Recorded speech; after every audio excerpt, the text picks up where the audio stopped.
అందరికీ నమస్కారం. ఈరోజు మనం చాలా ముఖ్యమైన విషయం గురించి మాట్లాడుకుందాం. అదేంటంటే పదవీ విరమణ తర్వాత మన ఆర్థిక జీవితాన్ని ఎలా భద్రంగా ప్లాన్ చేసుకోవాలి అన్నది. ముఖ్యంగా సీనియర్ సిటిజన్ల కోసం ఫిక్స్డ్ డిపాజిట్స్ గురించి చర్చిద్దాం. లేటెస్ట్ డేటా ప్రకారం మన డబ్బుకి మంచి రాబడి, అలాగే పూర్తి భద్రత ఇచ్చే బెస్ట్ ఆప్షన్స్ ఏంటో చూద్దాం.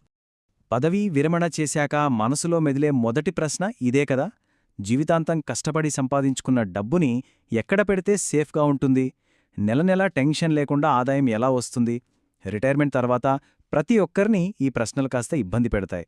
అయితే కంగారుపడకండి, ఈ ప్రశ్నలకు మన దగ్గర సమాధానాలున్నాయి. అంతేకాదు ప్రాక్టికల్ సొల్యూషన్స్ కూడా ఉన్నాయి. వాటి గురించే మనం ఇప్పుడు మాట్లాడుకోబోతున్నాం. అవును, చాలామందికి వెంటనే గుర్తొచ్చే ఒకే ఒక నమ్మకమైన సమాధానం ఫిక్స్డ్ డిపాజిట్లు, అంటే ఎఫ్డీలు. ఎందుకంటారా? స్టాక్ మార్కెట్లాగా పైకి కిందికి ఊగిసలాడకుండా మనం పెట్టిన డబ్బుకు గ్యారంటీగా ఇంత వడ్డీ వస్తుంది అని ఒక భరోసా ఇస్తాయి. అందుకే కదా మన తాతల కాలం నుంచి ఇప్పటివరకు ఎఫ్డీలంటేనే ఒక సేఫ్ ఇన్వెస్ట్మెంట్ అని అందరూ నమ్ముతారు. సరే, ఎఫ్డీలు అందరికీ మంచి ఆప్షనే, కానీ సీనియర్ సిటిజన్లకు మాత్రం ఇవి ఒక వరం లాంటివి అని చెప్పొచ్చు. ఎందుకంత ప్రత్యేకమో ఇప్పుడు వివరంగా చూద్దాం. ఇదిగో ఇదే అసలైన విషయం. బ్యాంకులు సీనియర్ సిటిజన్లకు ఒక స్పెషల్ గిఫ్ట్ ఇస్తాయన్నమాట. అదే ఈ అదనపు వడ్డీ. అంటే మిగతా వాళ్లకంటే సీనియర్ సిటిజన్లకు దాదాపు 0.5%, అంటే 0.50% ఎక్కువ వడ్డీ ఇస్తారు. ఇది చూడ్డానికి చిన్న నంబర్లా అనిపించొచ్చు, కానీ కొన్ని సంవత్సరాలు గడిచేసరికి ఈ చిన్న శాతమే మన డబ్బుని గణనీయంగా పెంచుతుంది. సరే, ఎఫ్డీ చెయ్యాలని నిర్ణయించుకున్నాక ఏ బ్యాంక్లో చెయ్యాలి? ఎందుకంటే మన ముందు చాలా రకాల బ్యాంకులున్నాయి కదా. సరైన నిర్ణయం తీసుకోవాలంటే మనకున్న ఆప్షన్స్ ఏంటో స్పష్టంగా తెలియాలి. పదండి, అవేంటో ఇప్పుడు చూద్దాం. మన ముందు ప్రధానంగా 3 రకాల దారులున్నాయి. 1 ప్రభుత్వరంగ బ్యాంకులు, 2 ప్రైవేట్ బ్యాంకులు, 3 స్మాల్ ఫైనాన్స్ బ్యాంకులు. ప్రతి కేటగిరీకి దాని సొంత ప్రత్యేకతలు ఉంటాయి. కొన్ని బ్యాంకులు భద్రతకే మా మొదటి ప్రాధాన్యత అంటాయి. మరికొన్నేమో మేము ఎక్కువ రాబడి ఇస్తామంటాయి. ఎవరి అవసరాలకు ఏది బెస్ట్ ఆప్షనో ఇప్పుడు పోల్చి చూద్దాం. ఇక అసలు విషయానికొద్దాం. డబ్బు గురించి మాట్లాడేటప్పుడు మాటల కంటే అంకెలే ముఖ్యం, కరెక్టే కదా? సో ఇప్పుడు ఏ బ్యాంకులు సీనియర్ సిటిజన్లకు ఎంత వడ్డీ రేట్లు ఇస్తున్నాయో నేరుగా ఆ నంబర్లేంటో చూసేద్దాం. ఈ రేస్లో చూస్తే ప్రభుత్వరంగ బ్యాంకులు సుమారు 7.10% వరకు వడ్డీ ఇస్తున్నాయి. ప్రైవేట్ బ్యాంకులు వాటికంటే కొంచెం బెటర్, అంటే 7.50% వరకు ఆఫర్ చేస్తున్నాయి. కానీ అసలైన ట్విస్ట్ ఇక్కడే ఉంది. స్మాల్ ఫైనాన్స్ బ్యాంకులు ఇవి ఏకంగా 8 నుంచి 8.50% వరకు వడ్డీ రేట్లు ఇస్తూ అందరినీ ఆశ్చర్యపరుస్తున్నాయి. ఉదాహరణకు కొన్ని పేర్లు చూద్దాం. పంజాబ్ నేషనల్ బ్యాంక్ లాంటి ప్రభుత్వ బ్యాంకుల్లో 7.10% వస్తోంది. అదే ఇండస్ఇండ్ లాంటి ప్రైవేట్ బ్యాంకుల్లో అయితే 7.50% వరకు వస్తుంది. కాని వీటన్నింటికంటే ముందున్నది మాత్రం ఈసాఫ్ లాంటి స్మాల్ ఫైనాన్స్ బ్యాంక్. ఇది ఏకంగా 8.50% వడ్డీని ఆఫర్ చేస్తుంది. అవును, 8.5%, 8.50%. ఇది కేవలం ఒక నంబర్ మాత్రమే కాదు. ఇది పదవి విరమణ నిధిని చాలా వేగంగా పెంచుకోవడానికి దొరికిన ఒక మంచి అవకాశం. ఎవరైతే ఎక్కువ రాబడి కావాలి అనుకుంటారో వాళ్లకి ఇది ఖచ్చితంగా చాలా పెద్ద అట్రాక్షన్. అయితే ఇక్కడే మనం నాణేనికి రెండో వైపు కూడా చూడాలి. ఎక్కువ రాబడి ఎప్పుడూ ఒంటరిగా రాదు, దాని వెంటే కొంచెం రిస్క్ కూడా వస్తుంది. మరి మన కష్టపడి సంపాదించిన డబ్బు ఎంతవరకు సేఫ్? ఒకవేళ ఏదైనా తేడా వస్తే ప్రభుత్వం నుంచి మనకు దొరికే గ్యారంటీ ఎంత? ఈ ప్రశ్నలకు జవాబు తెలుసుకోవడం చాలా చాలా ముఖ్యం. అబ్బా, ఇంత ఎక్కువ వడ్డీ వస్తుందని కళ్ళు మూసుకుని ముందుకెళ్తే ఎలా? కొన్నిసార్లు అసలుకే మోసం రావచ్చు.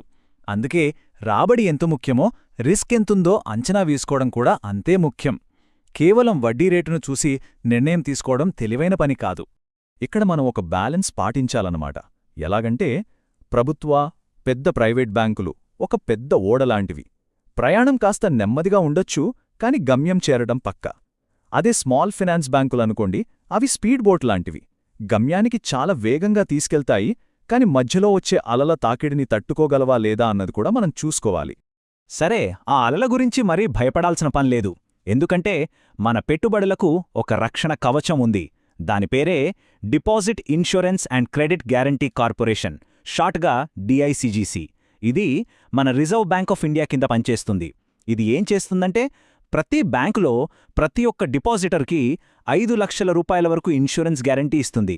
అంటే సింపుల్గా చెప్పాలంటే ఒకవేళ అనుకోనిది ఏదైనా జరిగినా 5 లక్షల వరకు మన డబ్బుకి పూర్తి భద్రత ఉంటుంది.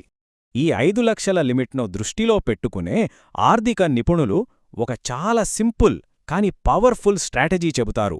అదేంటంటే డబ్బు మొత్తాన్ని ఒకే గంపలో పెట్టొద్దు. అంటే మన దగ్గర ఎక్కువ మొత్తం డబ్బు ఉంటే దాన్ని ఒకే బ్యాంకులో పెట్టే బదులు వేర్వేరు బ్యాంకుల్లో 5 లక్షల చొప్పున డిపాజిట్ చేయడం మంచిది. ఇలా చేస్తే మన మొత్తం డబ్బుకి ప్రభుత్వ ఇన్సూరెన్స్ రక్షణ లభిస్తుంది. రిస్క్ను తగ్గించుకోవడానికి ఇంతకంటే సులభైన ప్రభావవంతమైన మార్గం మరొకటుండదు. ఓకే, ఇప్పటిదాకా మనం చాలా విషయాలు తెలుసుకున్నాం. ఏ బ్యాంకులో ఎంత వడ్డీ వస్తుంది, రిస్క్ ఎంత, సేఫ్టీ ఎంత అన్నీ చూశాం. ఇప్పుడు ఈ సమాచారాన్ని ఉపయోగించి తెలివైన నిర్ణయాలు ఎలా తీసుకోవాలో చూద్దాం. రాబడి పెంచుకుంటూ రిస్క్ను తగ్గించుకోవడానికి నిపుణులు ఫాలో అయ్యే కొన్ని పవర్ఫుల్ టెక్నిక్స్ ఉన్నాయి. వాటి గురించి ఇప్పుడు మాట్లాడుకుందాం. ఇందులో మొదటిది ఎఫ్డి లాడరింగ్. పేరు కొంచెం కొత్తగా ఉన్నా కాన్సెప్ట్ చాలా సింపుల్. దీన్ని ఒక నిచ్చెనలా ఊహించుకోండి. మన దగ్గరున్న డబ్బు మొత్తాన్ని ఒకేసారి 5 ఏళ్ల ఎఫ్డీలో పెట్టే బదులు దాన్ని కొన్ని భాగాలుగా విడగొట్టి కొంత 1 ఏడాదికి, మరికొంత 2 ఏళ్లకు, ఇంకొంత 3 ఏళ్లకు, మిగిలింది 5 ఏళ్లకు ఇలా వేర్వేరు మెట్ల మీద పెడతాం. దీనివల్ల ఏమవుతుందంటే ప్రతి ఏడాది ఒక ఎఫ్డీ మెచ్యూర్ అవుతుంది. అప్పుడు మనకు డబ్బు అవసరమైతే వాడుకోవచ్చు. ఒకవేళ అప్పటికి వడ్డీ రేట్లు పెరిగాయనుకోండి, ఆ ఎక్కువ వడ్డీ రేటుతో మళ్ళీ ఇన్వెస్ట్ చేయొచ్చు. డబుల్ బెనిఫిట్ అన్నమాట. సో మొత్తంగా చూస్తే పెట్టుబడి ప్రయాణాన్ని సింపుల్గా, సేఫ్గా మార్చుకోవడానికి ఈ 3 బంగారు సూత్రాలు పాటిస్తే చాలు. 1. డైవర్సిఫై చేయడం. అంటే డబ్బును ప్రభుత్వ, ప్రైవేట్, స్మాల్ ఫైనాన్స్ బ్యాంకులు ఇలా అన్నింటిలోనూ పంచాలి. ఇది రిస్క్ను తగ్గిస్తుంది. 2. లాడరింగ్. అత్యవసర సమయాల్లో డబ్బు చేతికి అందేలా ఎఫ్డి లాడరింగ్ టెక్నిక్ను వాడాలి. ఇక 3. కలపడం. ఎఫ్డీలతో పాటు దాదాపు 8.2% రాబడి ఇచ్చే senior citizens savings scheme SCSS లాంటి ఇతర పథకాలను కూడా మన పోర్ట్ఫోలియోలో చేర్చుకోవాలి. ఇది మన పెట్టుబడులకు మరింత బలాన్నిస్తుంది. చూడండి, డబ్బు సంపాదించడం ఒక ఎత్తైతే దాన్ని సరైన చోట పెట్టి కాపాడుకోవడం మరో ఎత్తు.